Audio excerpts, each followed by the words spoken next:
Good morning, students. I am going to continue your chapter from your Vistas, the Enemy, page number 36. Neither seemed able to say more, and somehow the household dragged on. The servants grew more watchful. The courtesy was as careful as ever, but their eyes were cold upon their pair to whom they are hired. It is clear what our master ought to do, the old gardener said one morning.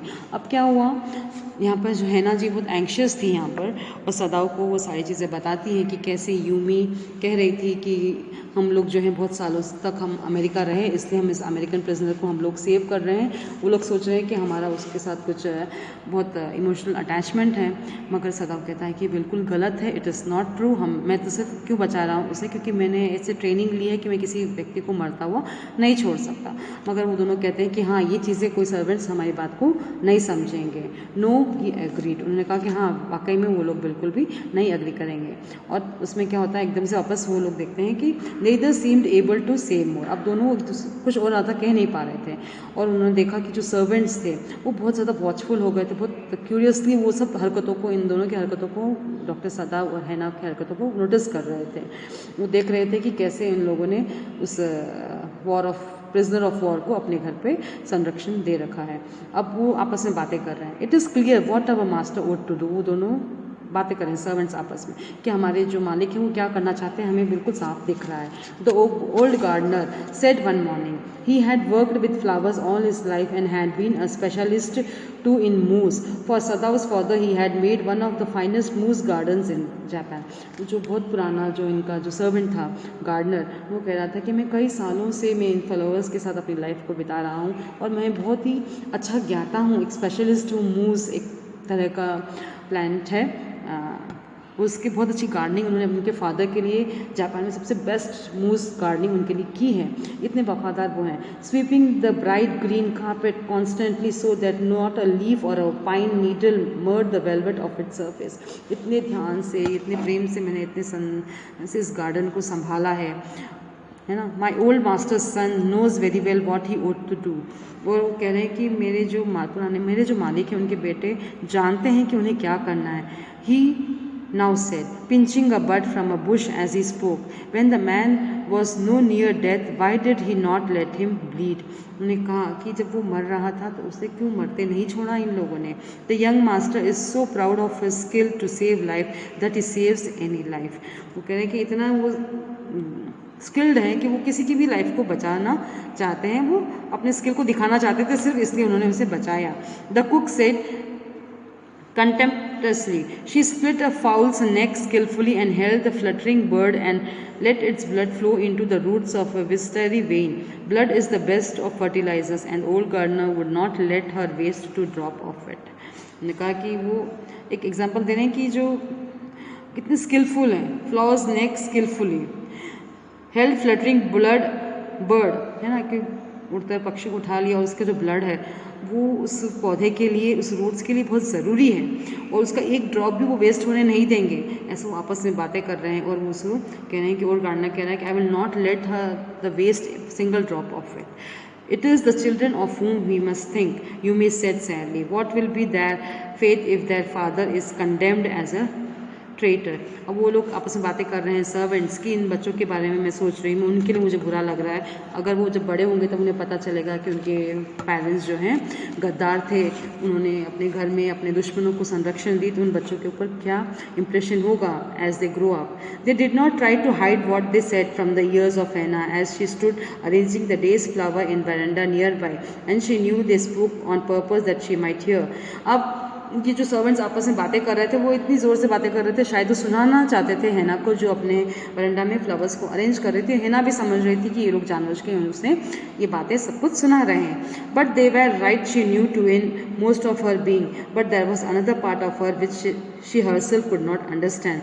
It was not sentimental liking of the prisoner. She had come to think of him as a prisoner.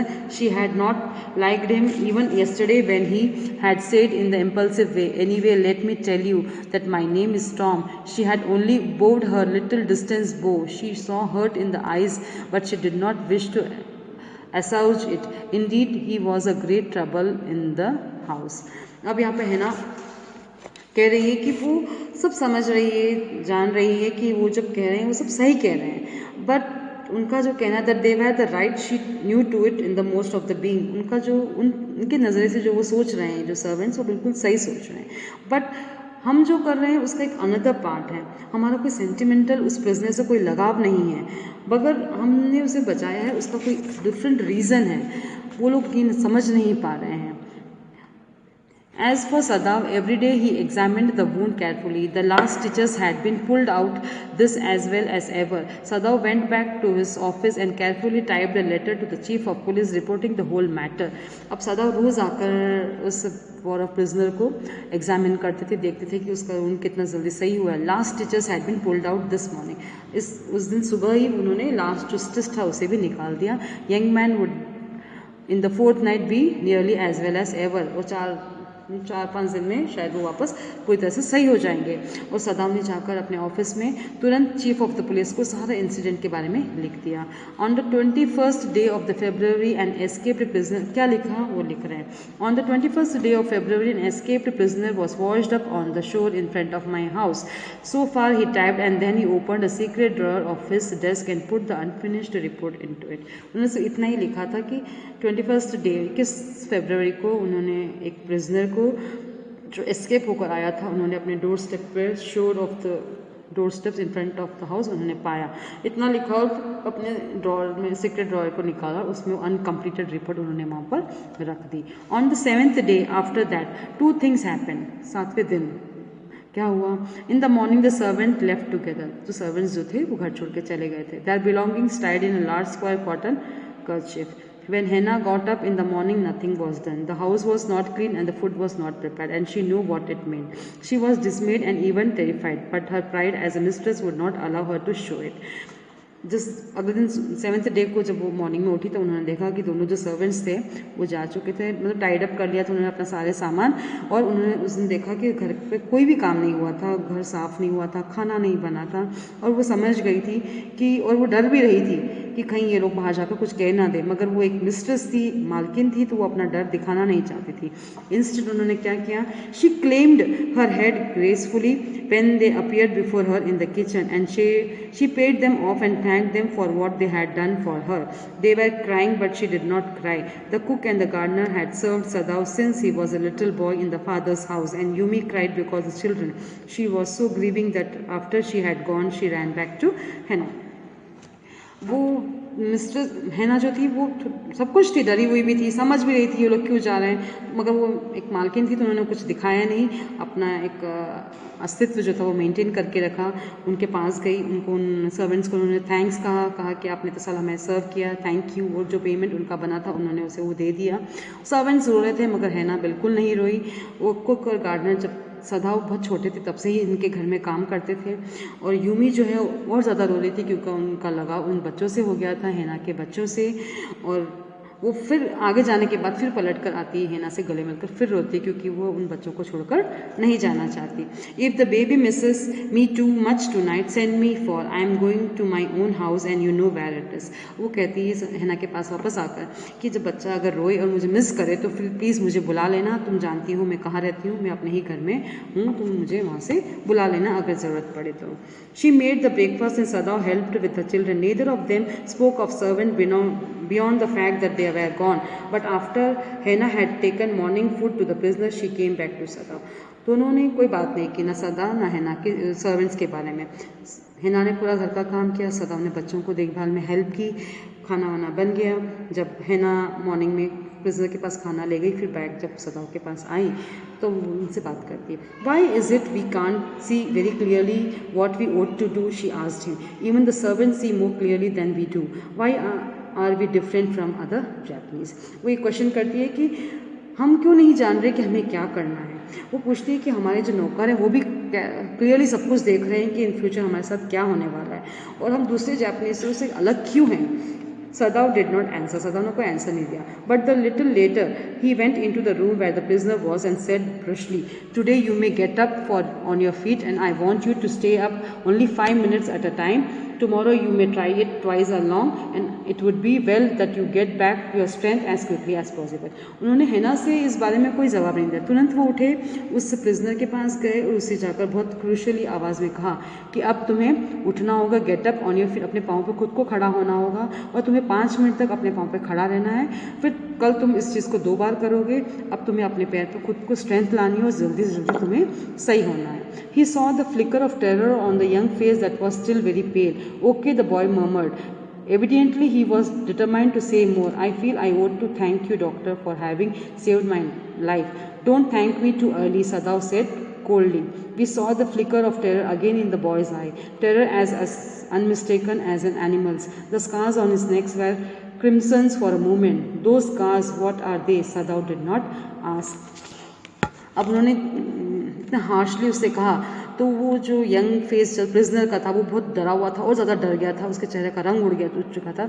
उसने धीरे से कहा कि okay, और उसने कहा कि मैं चाहता हूँ कि मैं तुम्हें थैंक बोलूँ। तो डॉक्टर ने कहा कि तुम इतनी जल्दी कोई डिसीजन मत लो, तुम इतनी जल्दी मुझे थैंक बोलने की कोई ज़रूरत नहीं है। ये इतना सुनकर फिर वो जो प्रिजनर था वो फिर डर के मारे उसके आंखों में फिर डर दिखने लगा और उसके जो स्कार्स थे वो क्रिमिनल्स को फॉर मोमेंट बार बार उसे याद दिला रहे थे कि वो स्कार्स किस चीज़ के हैं, किसके। सदाओ ने फिर भी उस चीज़ को उससे नहीं पूछा।